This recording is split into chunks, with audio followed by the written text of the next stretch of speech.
Welcome back to a new video. Today we're going to be going over part of this move-in series that I've been doing to my parents' garage and doing some upgrades. Today we're working on installing these amazing speakers up there. As you can see, I've already got a few done, but we're going to go over, the wiring, how the system works, the way I designed it and why it's designed that way, and then also going through and installing one of them. Yeah, I'll show you some of the hardware now. Cool. So most of the hardware we're using are these Sound TUBE CM800D speakers. They're actually 70 volt amplified speakers, so they're meant for an auditorium where they can be pretty far away from the speaker amp. I ended up getting these from a friend who was remodeling a place and didn't need them. And I was lucky to get 4 of them. So there's one over there, there's one right there, there's one right there, and then we'll be installing one over there. They're pretty nice speakers. They have this style here where you can set the impedance you want, also based off of distance away, all that stuff from your amp, which is pretty nice. It's very configurable. They come with these magnetic covers, so they end up looking like that instead of this. Sorry about that little jump. Camera died. Anyways, yeah, these are our speakers. They have a great little port in where you can wire them up. We'll talk about that in a bit. They come with hooks here, so they can go like this. There's also hooks on the other side. But our configuration, we're gonna be having them downward firing. I'll get into why we're doing that in a second. For now, we're gonna go talk about the amp. This is the amp we're using. It's a LAB GRUMMIN E-Series 4:2. That means is 400 watts over 2 channels. You can get a 4x4 or you can get a 2x2. And I think you can also get like an 8x2 or an 8x4. Those are all different sizes, but we have the 4x2. So the 4x2, obviously 2 channels. In this case, we're actually gonna be only running in mono channel, mostly because we don't need to have a left and right channel, as this is not a left and right at the auditorium. It's more for garage where we want all spaces to have equal sound. It's pretty simple to wire up on the back. We can see with our power input. So, standard normal connector in, just plugs into 110 volt. Then we have our 2 speaker outs. These have a positive and negative. We'll go into that in a second. And it's like left channel or channel 1, channel 2. In theory, if this was an AV case, you could use one of these to have different zones and run different zones through it. Then we have our inputs. We have 2 balanced connections right there. And then we have I/O over there, but we're not going to be using the I/O at all because the amp is quite nice. And when audio is connected through this 3.5 millimeter cable I've wired up, it actually automatically turns itself on. It also has temperature management, and we don't need to have anything else. It also, even when on, does not have any passive hum, which is super great. Right now, this is not a full form yet. Before this video wraps up, you'll see the full form. We have a but a receiver on the way that supports Spotify, Apple Music, AirPlay, Bluetooth, all of the Wi-Fi streaming capabilities. I'll link in the description. It's made by a company called Acrylic, and it'll allow for us to use all of our spot streaming services to connect to here. And also, this TV has a Google Chromecast on it. I believe it'll allow for the TV to even connect to the amp to play music wirelessly. That receiver connects to the internet via hardwired LAN, which we got here. So that's going to be super reliable and we're not going to worry about any connections dropping, which is super, super nice. Now, on to design. So we have 4 speakers. We have one there, we have one there, and then we have same on the other side. Like I said already, it's mono channel. The reason we're doing that is because this is a garage space and, well, there's not gonna be left and right. This isn't high fidelity. There's not even acoustic paneling anywhere to make the sounds less reverberate. So we're gonna do mono channel. With that, we still are running them in the 2 channel configuration as we saw in the wiring. Part of that is more capacity, not that we need that. This amp originally, I think, came spec to run 8 of these speakers, while these are the 800 series, and I think that means they're somewhere close to 150 watts a piece or something like that, like RMS. We aren't gonna get close to that, but we're running them just to have more capacity, more thermal headroom on the amp. It's designed for it, it's fine. The way it works is we're gonna have each side, so this side, these 2 speakers are gonna be on 1 channel, and then that speaker, and then the speaker that is gonna go over there that we're gonna install pretty quick is gonna be the other channel.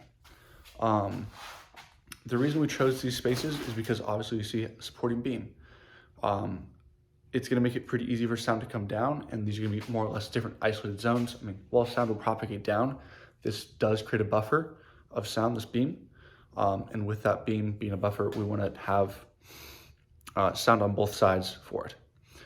Then we'll go into installation and why we've done it where we did. Yeah, so for installation, we see with these hanging vertically. While these speakers could be mounted anyways, we chose vertically for two main reasons. Reason number one is, with vertical, we won't be getting any, if we put them horizontal like this, we're gonna get dust buildup, and as we do a lot of woodworking and just other projects in here, dust buildup on these speakers would reduce the longevity of the actual tones inside, so wanted to avoid that. Also, these mounts are a bit more complex, versus these hooks in the back are great. We also wanted to have this be more flexible in case, or not statically mounted in case there's an idea of ever moving them, removing them, taking them to another event, something like that. They're all just hung up by carabiners. We have short carabiners up there and a long one over there. Simply put, because, well, look at that. There's not that much space. Same with that side, not that much space between, especially that TV and the speaker. So we wanted to use short carabiners where those ones have more vertical space between anything in their way. So that's why we did that. It also means that in case of whatever vibrations, they won't be shaking, and they won't transmit their vibrations into the house themselves, which means it's a more sound isolated experience. There's no room above this, which is good. And it means that none of our stuff will be vibrating and affecting it too. So like 3D printer, if it's going absolutely crazy, it won't be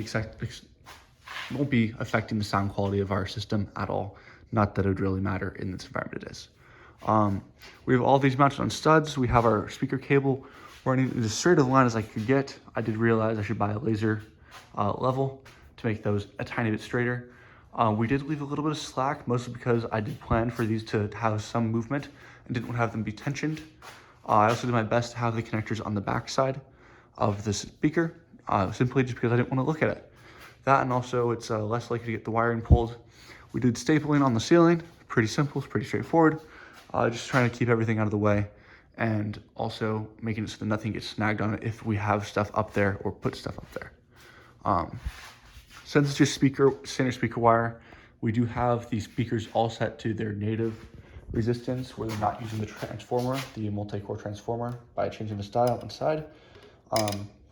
So they are set to their loudest setting. We could turn them down, assuming that there was a higher voltage running through them and whatnot. We also do have the amp set to its highest voltage setting.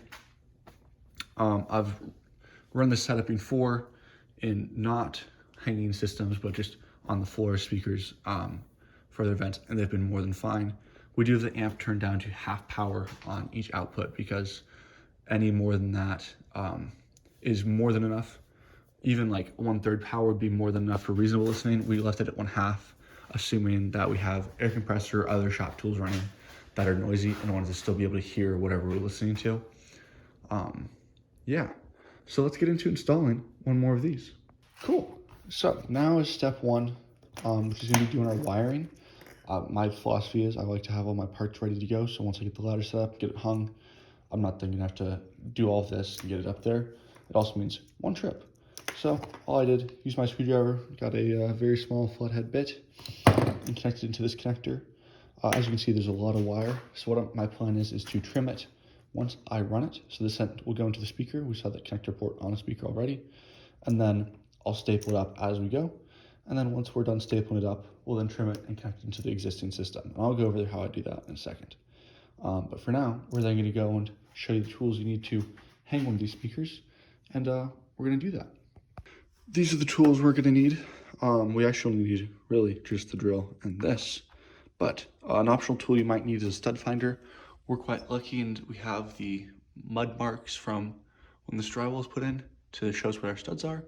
A tape measure is also highly encouraged, so you can measure that out, but it's not required. But we have our eye bolt. I like to use a screwdriver to actually drive these in because they're easier to twist than using your fingers. And we have a drill with a drill bit. This drill bit is slightly undersized for the eye bolt, which makes it so that they're actually threading that goes into the wall. These speakers are not light, so I would recommend not using drywall anchors and trying to get them into a stud. As you can see, this is more than enough to go through the about 1/2 inch of drywall and really get into the meat of the stud, but also not too long to go into any other space that might be above this and cause any damage. So with that, I'm gonna grab my tape measure, get some markings made, and then we can get this hole drilled and this eyelet in. Perfect, well now that's hung up. Sorry I didn't get to that video. I thought I did record it, but camera again stopped. But pretty straightforward. We just drill our hole after we marked it. As you can see up there, it's nice and hung. I put the eyelet in, then I spun it around with the screwdriver just to get it in. And then once I got the thing hung, I ended up turning it another 1/2 turn with the screwdriver through the hole still to get the cable and port in the right orientation. One thing to note on the cable is there's a mark on it, so there's black and there's a normal. I had the black connected to the negative. I did the same for everything on this whole system. I don't think it actually matters the polarity of these speakers, but it's better to be safe than sorry with this system, so it's marked. Next step is going to be to grab the staple gun and use that to put some staples in to the ceiling, just like we did for previous ones, to hang everything up. The real question is, where is the staple gun? I'm gonna find that. I'll be right back. Cool, now it's time to wire this up. So our first step is gonna be to take our speaker wire and strip it. I personally like to use these automatic wire strippers. You just stick the wire in. There's currently wire stuck in it. Then you go in like this, squeeze, and then it goes, whoop. And now look at that. We have 2 perfectly stripped wires. Now what we can do is we can split these up. This is going to take potentially 2 hands. It will definitely take 2 hands. I'm going to split these up like this. We're going to then twist our ends. Ideally, we'd put a ferrule on these. I don't have any ferrules. And, well, this is what we're going to get. We then take our plug. The other wire was color-coded. This wire is not. So we're just going to have to do our best on identifying positive and negative. Stick in our wire to our terminals. You can see there's openings. It's all metal. You don't want to get the bottom, which people definitely have done. I've even done that. Put the wire on the bottom, not the actual opening. Then we're just going to want to tighten it up. This is a flathead screw that we're using. So I have a tiny flathead bit that fits in the hole. And there's probably torque specs for these connectors. I'm not too worried about that. I say if I can't twist it on the shaft screwdriver, it's probably good enough. And then we got to give it the good old pull test. And well, it didn't turn out. So now we can go and install the speaker and get everything else set up. Let's get back to that. Cool. Now the speaker wires run. I do realize I was slightly off my measurements, but I'll take it close enough. And hindsight's 2020. It did go perfectly right there, as you can see by that bike rack. But the other one was about 6 inches offset, so I think the speaker's a tiny bit farther out. Oh well, we'll make it work. Now it's on to the wiring part. Since we're so close, we can snip a lot of this extra wire loose. So I'm gonna grab my wire cutters, and I'm gonna use the cut bar right here to do some cutting. I'm gonna start by just making a nice cut, and we're gonna have a few feet of waste, complete waste, versus right here it's just gonna be all that, which goes over there, is still usable. We'll have another spot that's small and wasteful, but oh well. So our next step is gonna be to wire this in. We will need to strip that end of the wire, but we first are gonna get the connector off over here. That's gonna be a bit of a challenge. So I'm gonna do that. Once we get the connectors in the air about here, I'll go over what we're doing next. Cool. Cool, connectors unplugged. I'm gonna get these wires stripped down to, about that length. So cut it here, I'm gonna strip it here. I'm gonna get these screwed into the terminals. This wire is not color-coded like the other one, so we're just gonna try something, turn on the speakers and hope it worked. Sound like a plan? Cool, that's all wired up. You can't really see it because it's way over here, but it's wired into the bus bar on that speaker connector. The connector's bus bar, or connector's connector, both the positive and negative on both connectors is all wired together. So in theory, there's no resistance going between this speaker and this speaker, and they get the same signal. There is resistance lost over the wire, but that should be negligible. So now it's time to test it out and see if it all works. So we're gonna plug in our adapter here. We're gonna get these on there. We're going to try this iPad. Look at me, so good at the password. I'm gonna hop on Safari. And we're gonna go from there. This device is just a stand-in for what will be our media receiver. Cool. Plugged in, and you can see this turned on the second it figured out there's signal. We're now gonna go to Spotify.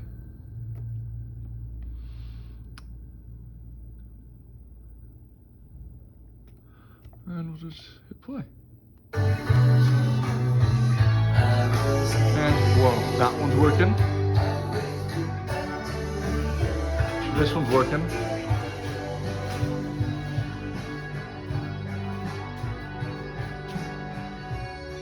This one doesn't sound like it's working, so we'll have to fix that. And we'll see if this one's working.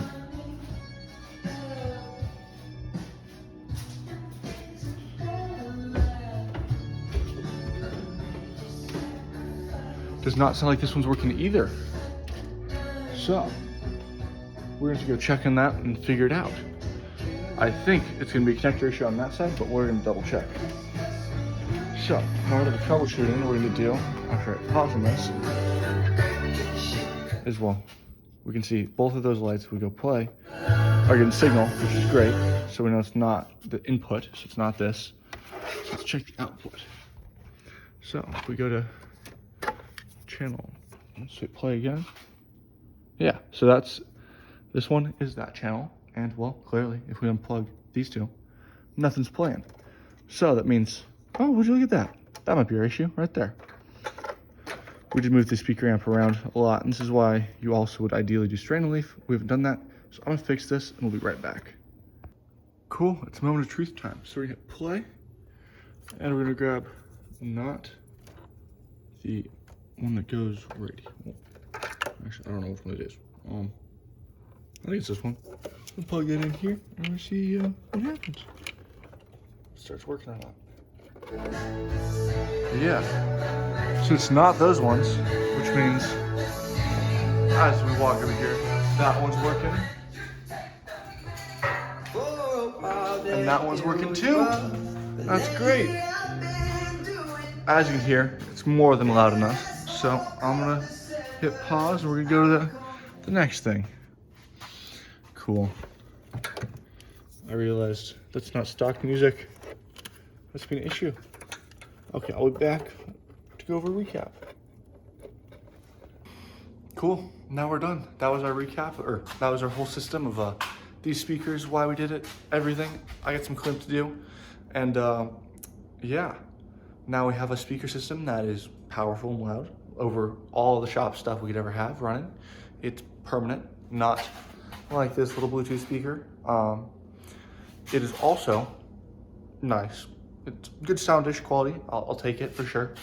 And it has access to use Spotify Connect, AirPlay, Bluetooth, any kind of streaming system we want to use to connect to it. We can, which is great. We also get people, we stream from computers, we stream from our phones, we stream from all kinds of devices, and having that access is super important for us.